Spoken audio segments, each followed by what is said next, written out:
What's going on with y'all YouTube? This is your boy D Weezy and welcome back to another video. Now today's video, I have an anime for y'all that I recently finished watching yesterday that I wanted to share with y'all. For those of you that been struggling to pick out which anime to start watching next, maybe you in a situation to where you watch a lot of stuff and you just really have a hard time picking which one you want to start watching, I might have a solution for y'all guys and women out here. And the name of the anime I'm going to talk about today is called Delicious in Dungeon. It is a Netflix series that came out in 2024. So this is the recent drop. It currently has one season that has 24 episodes in it. So everyone out here that has a Netflix account that watches anime on there, I would give this show a go. The anime's plot summarized is based off these four people that come together in a group that goes on this journey throughout the dungeon. They pretty much have their goals set out and they're trying to accomplish them pretty much. The show pretty much starts off with the flashback of the group that's going up against the Red Dragon now. This revolves around the main character, Laios and Marcel and Chilchuck. These were the three people that was in the old group at the time. And throughout the whole entire fight, the main character sister that go by the name of Fallon, who was a mage, she gets eaten by the red dragon. And throughout the time, flashback, they lost most of their supplies that was inside that specific area that they fought the red dragon. And at the current time, they all set out to have this main goal of rescuing Fallon before she gets digested by the red dragon. Now, like I said seconds earlier, they did lost their supplies, which includes food. Instead of them trying to do the casual thing of trying to find food to eat, like the regular food that we all eat, they decided to say, you know what? We're going to eat monsters. We're going to kill monsters in our way, and those monsters are going to be our meals. But they can't really do that because they don't really have so many knowledge when it comes to monster food and how to cook them. As you seen in the first episode, they struggle to do that. So that's when this fourth member, who go by the name of Senshi, who was a dwarf, he came in and he just was very knowledgeable about how to cook monsters all of a sudden, which would lead to them recruiting him onto his team, especially when he asked to join the crew and him being ecstatic about it. And I'll explain the whole reason later on in this video. So throughout this whole journey, the deeper they go in the dungeon, the harder the monsters are, the stronger they are. We all know what that kind of thing goes by. That's how pretty much the main story lies down in terms of the foundation for us to watch the remainder of this show. The one thing that I do believe that was a really big highlight for me was how they displayed each character's individuality. Like for example, Laios is the person that is strength is fighting. Like his strength is fighting. He's the knight that has the armor. He has the sword with him, and he's knowledgeable about situation when it comes to fighting. You got the mage, whose name is Marcel, which mage we all should know that her specialty is magic. She grew up being one of the top students, if not the top student, in the magic school growing up. She specializes in pretty much all kinds of magic. You got the character named Chilchuck, who specializes in lock picking and depicting traps, which means that if there's a situation in terms of trying to find a secret passage, or if he recognizes that stuff in the area is full of traps, he could dictate them pretty fast and pretty easy. And also, like I mentioned earlier, the dwarf named Senshi, who specializes in cooking. Like I say, every time that they catch a monster, he just somehow, some way knows exactly how to cook them the best of their abilities. So, which every meal that he sets out, every character along the way that eats it, they praise about how good it is, how delicious it is, with a different variety of textures and flavors and even presentation of the food. So I really do think they did a solid job of showcasing each character's individuality that makes it appealing for the audience. So if people were to come out and say, hey, this is my favorite character from the show and here's why, they will have valid reason as to why that's their favorite character. Another thing that I do like about what they did with the characters, as far as the main foe in the group, is that they also displayed their passion for their specialty. With Lyles, we seen all the time if he discovers a new monster, or if he discovers new areas of the group, we seen how very excited he gets when it comes to him just wanted to learn and wanted to be ecstatic about finding new things. One thing I seen from feedback when I was making videos on TikTok about this show, that was one of the main things people would explain about is their love for Laios because of how he acts and how he is, what in terms of him being so passionate about it. And obviously we've seen it as well with Marcel always being willing to learn about different forms of magic, and Chill's just not really a passionate person, but we see his passion through with action, with how serious he takes his job. We've seen plenty of times in the show that he would want people to have his space, and or for him to do his job fully because he knows that if he fails at his job, then he's gonna put everybody at risk. So that is his form of showing his passion. It would also with Senshi, we can tell about his attention to detail when it comes to him cooking, and when it turns to him being knowledgeable about different monsters and what will happen if you cook down their poison, or when you cook things in a specific way and you get this specific outcome for this. We see a light in his eyes when it comes to him chefing it up for the people out there. If I was to point out a couple highlights from the show so far, it would be those two things that I picked out from it. Now, when it comes to the setting and the designs of it, it is a typical medieval kind of look. You know, like I said, all the knights have their armor and they have their sword with them, or also whatever weapon they have. Maybe they have the shield as well.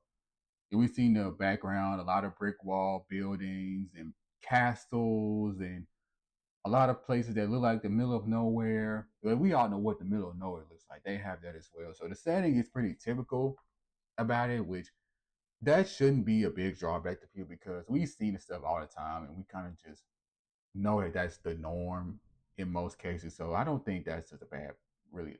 Now, I do have a few episodes that I wanted to highlight as well. The first episode, I would say episode 5, and it was the episode to when they was exploring it as well. They was saving this other group that I'm gonna get into later, that they were knocked out unconscious due to some ghosts. And they go through and they handle that situation, they handle them. And the ghost was in them chasing them all the way until they get in this room where the staircase was at, and this room, and then the ghost goes through the room. But during that time, Senshi was creating holy water, and when he was creating the holy water, he tied in the rope and he was swinging it around, hitting the ghost left to right. And the reason why I wanted to highlight that episode is because of the animation of it. And I saw this guy who will go by the name of Paid Talks Anime on here, and he highlighted this specific episode from Freerin, who was the latest episode, and when Freeman was in the mine, and he pointed out that the animation from there was just so beautiful for no reason. And the reason why he said it is because of the fact that they doing this beautiful animation, and all they trying to do is just point out the silver that was in the mine that could help the people out in the village that she was working with. It didn't really have to be that beautiful, but we always appreciate because of how beautiful it looked and how appealing it was. We seen with Freerin, she was showcasing her magic before she cast a spell, and we saw like the galaxy, and we saw everyone in the background being shocked. And the same thing I kind of pointed out in a similar way with this case, where Senshi was flying around with the holy water hitting the ghost, because it did look very appealing. But in the back of my mind, I'm thinking they had a bunch of times when they was fighting, but the animation for this specific scene with Senshi looked way more appealing than it did the previous fights. You know, the previous fights look pretty good too. So I wanted to highlight that because of the situations to when animators, they just made things very beautiful from very simple situations, and it's just one of those things that really make it worthwhile looking at, especially. So I just wanted to point that out as a highlight. Another highlight from this show is that it is one episode later on. I think it's episode 17 or 18. It's the episode to when they Fallon finally comes back out in her new form, and all the groups that came together at the time, they was fighting off, and Fallon was just knocking people off left and right. She was killing people left and right. She was just looking basically unstoppable. Even we saw when Cobra sneaks up behind her and stabs her at the vital spots. That still didn't matter. And he ended up getting killed too. And just seeing that moment to when somebody can just straight up overwhelm a big group like the group they had, that to me really set out to me that this is a person that's worth being the ultimate goal. Because yes, even though this is not the form that she started off with in terms of Fallon, she was the normal mage. She was just very strong and very smart and knowledgeable. Because of the mad mage turned her into a person that set out to find this guy named Durgo, who's ended up being this mega mastermind pretty much. And now the Mad Maid's controlling her. Now she's the super strong, crazy monster that just wreak havoc. I just wanted to point that out because somebody like Fallon in that form, and the fact that the main group's goal is to save her, that to me is something that can really get people excited to see for the following seasons. Because if that Fallon is stronger than the first season, I can just imagine when they finally meet up with her and the Mad Mage, they're gonna be stronger than that. And she just looked unstoppable. Now at the time, yes, afterwards everyone did get revived and everyone's pretty much back to normal now. So that's a good thing. The third episode I wanted to highlight, I think it's episode 22 through 23 or 24. Or I think like 21 to 23. It's a span of episodes when they was at this place that had a whole lot of pillars on it, and they was trying to figure out where the next stage goes to get to that room that the original group came back from, and the flashback of the first episode. At the time, we were seeing Senshi pretty much get freaked out after the fact that Lyle was pointing out that there may be a griffin nearby. And we seen Senshi get freaked out like we ain't never seen before. We ain't never really seen Senshi get freaked out like that. And just starting to get confused as to why he's so scared of this specific animal. Like for this specific monster, you was having no real problems fighting off monsters like that. You all of a sudden just get mad. But they end up dealing with the whole situation years later. Not years later, but episodes later. And we started to figure out why Griffin was, and we started to figure out why Senshi was feeling the way he felt. And it led us to this whole flashback of the reason why is because the Griffin was the reason his entire original group he was in when he was a little kid got killed. It was a place when they was discovering they were miners, and they discovered this all gold palace, and all of them went in there with devious intentions, and that led to them pretty much to their deaths because of the Griffin was constantly haunting them and being on them left and right, which led to everybody either being malnourished.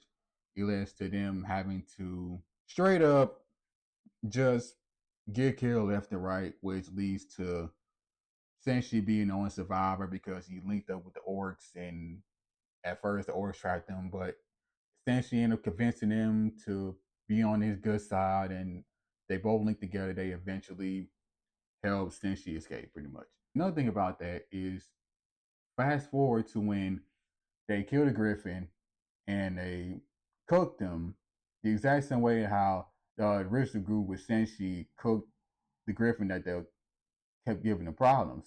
It was just basically griffin soup. It was just griffin meat and water. But at first, Senshi had this fear that the griffin soup that he tasted didn't taste like a griffin at first, and he was fearing that it was something else. I immediately thought it was cannibalism. I immediately thought it was human meat. He ended up tasting it. At first, we seen, oh, it's exactly what I thought it was. But later on, all that stuff being cleared out because for those that seen, they put the griffin meat inside this circle of purple mushrooms. It changed the complete state of it.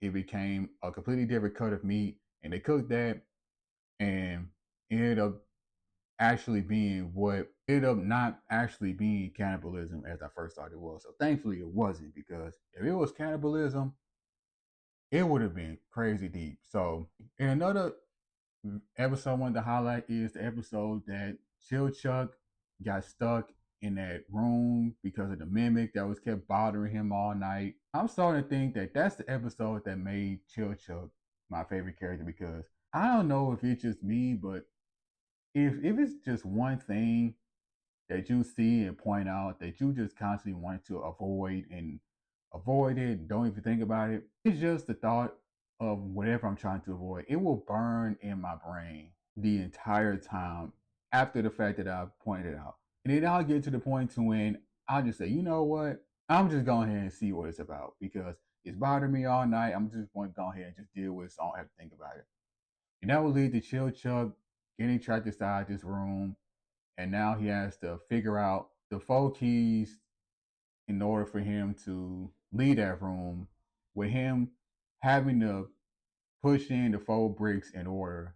It made me believe that Chip is my favorite character, because not only the fact that he acted similar to how I be acting when things are bothering me, especially just if that one thing, but also like I mentioned earlier about his passion dealing with his special ability in lockpicking and depicting traps. He's seen it from there, because he didn't want to be an inconvenience to the people that was in his crew. He didn't want to be the person that gets left behind or the person that becomes a burden. So we see him try his have to do hardest, even with the limitations of him being a half foot. That really highlighted to me as well. If you've seen the episode, I really believe that you're gonna really like it.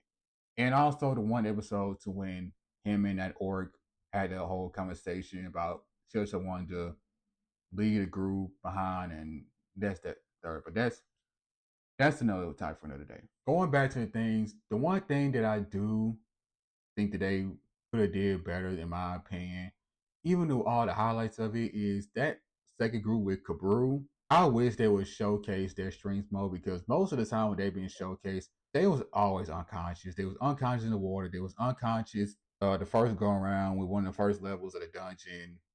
And the only real highlights we seen from him is when Cabru was picking apart the illusion magic that hit his crew, and also with the fatality he did with the bandits that took their money the first go around. Other than that, for the most part, he wasn't really showcased as much as I thought they was going to showcase him, because obviously he is an important character in the show, and also him and his crew. They didn't really showcase him as much as I wanted them to. So that's another thing that I wanted to point out, that I feel like they could have did better. But all in all, in my opinion, I do think this was a really enjoyable show to watch.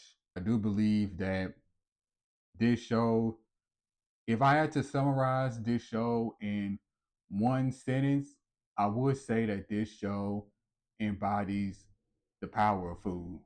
It really empowers the power that food can bring along, even your old friends. It can bring along new friends. It can also help people build bonds, and it can help settle out differences. The power of food itself.